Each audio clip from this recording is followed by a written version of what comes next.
ఈరోజు దేవుని వాగ్దానం, మీరు సర్వలోకమునకు వెళ్ళి సర్వ సృష్టికి సువార్త ప్రకటించుడి. మార్కు సువార్త 16వ అధ్యాయం 15వ వచనం. నా దేవుడు ఈరోజు నిన్ను అడుగుతున్నాడు, నీవు రక్షింపబడిన వ్యక్తివా? నీ ఆత్మీయ జీవితం ఎలా ఉంది? రోజు వాక్యం చదువుతున్నావా? రోజు ప్రార్థన చేస్తున్నావా? ప్రతి ఆదివారం నీ తప్పులను ఒప్పుకొని శరీర రక్తములను స్వీకరిస్తున్నావా? నీవు మాత్రమే రక్షణ పొంది ఆయన నుండి ఎన్నో మేలులు పొందుకొని నీ స్వార్థం నువ్వు చూసుకుంటున్నావా? ఆయన నీ పట్ల చేసిన కార్యములను ఇతరులతో పంచుకుంటున్నావా?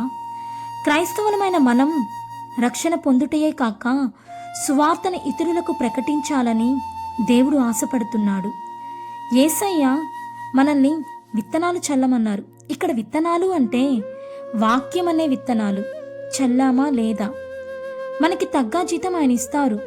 విన్నవారి హృదయం మంచి నేల, రాతి నేల లేదా ముళ్ళ పొద అనేది దేవుడు చూసుకుంటాడు.